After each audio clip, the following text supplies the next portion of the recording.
He says the problem with teachers is what's a kid going to learn from someone who decided that his best option in life is to become a teacher? He reminds the other dinner guests that, you know, it's true what they say about teachers. Those who can, do. And those who can't, teach. I decide to bite my tongue instead of his, and resist the urge to remind the other dinner guests that it's also true what they say about lawyers, because we're eating, after all, and this is supposed to be polite conversation. I mean, you're a teacher, Taylor. Come on, be honest. What do you make? And I wish he hadn't done that. Asked me to be honest. Because you see, I have this little policy about honesty and ass-kicking, which is, if you ask for it, then I have to let you have it. You want to know what I make? I make kids work harder than they ever thought they could. I can make a C+ feel like a Congressional Medal of Honor, and I can make an A- feel like a slap in the face. How dare you waste my time with anything less than your very best? You want to know what I make? I make kids sit through 40 minutes of study hall in absolute silence. No, you may not work in groups. No, you cannot ask me a question, so put your hand down. Why won't I let you go to the bathroom? Because you're bored, and you don't really have to go, do you? I make parents tremble in fear when I call home at around dinner time. Hi, this is Mr. Molly. I hope I haven't called it a bad time. I just wanted to talk to you about something that your son said today. He said, leave the kid alone. I still cry sometimes, don't you? And it was the noblest act of courage that I have ever seen. I make parents see their children for who they are and who they can be. You want to know what I make? I make kids wonder. I make them question. I make them criticize. I make them apologize and mean it. I make them write. And then I make them read. I make them spell definitely beautiful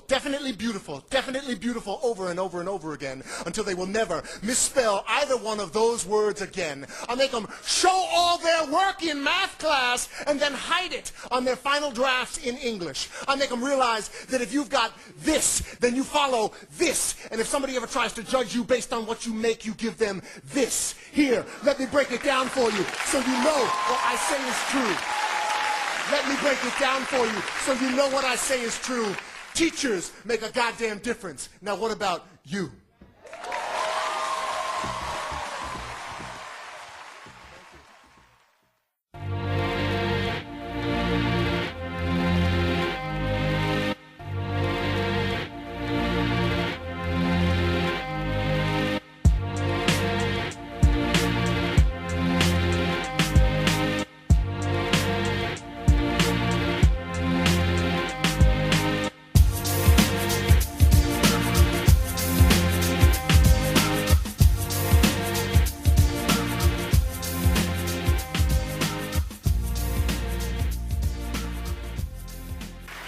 If I should have a daughter, instead of mom, she's going to call me Point B.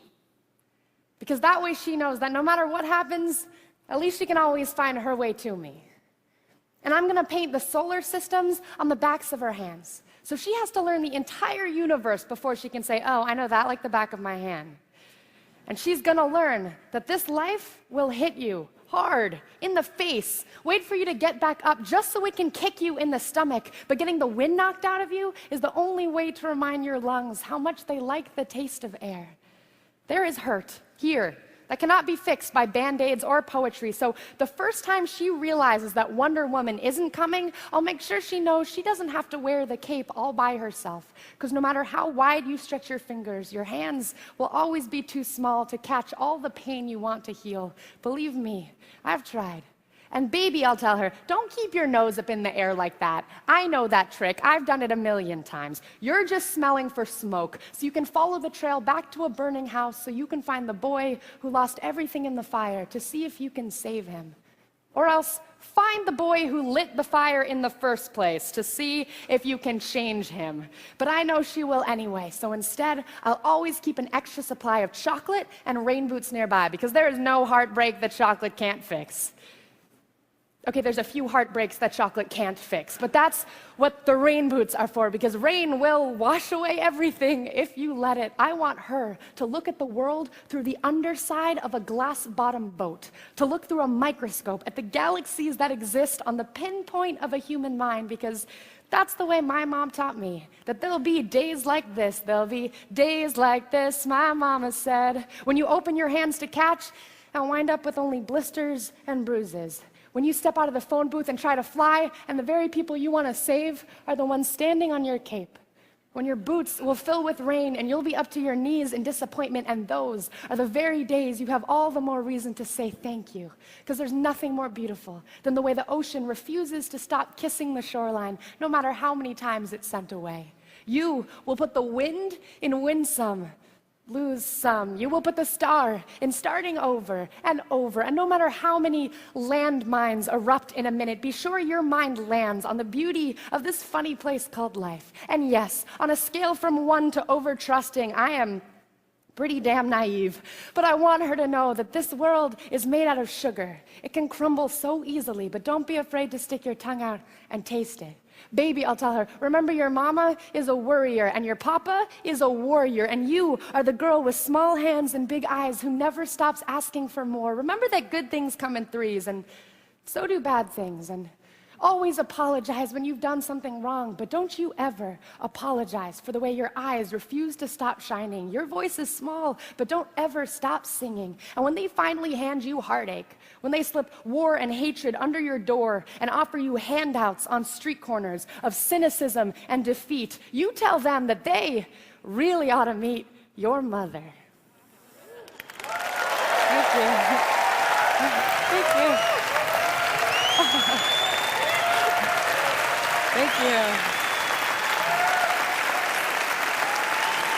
Thanks. Thank you.